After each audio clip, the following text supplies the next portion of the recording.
Hello and welcome to another Dr. Pi tutorial. At the end of the last video we had one motor working. Now I'm going to get the second one working with this code. I've just commented out where I had two for loops running. Now I've got one for loop and both the motors run simultaneously. Oh yeah, I like that. So now I'm going to run the code and let's see what happens.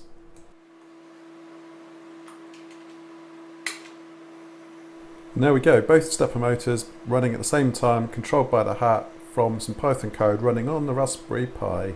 Nice.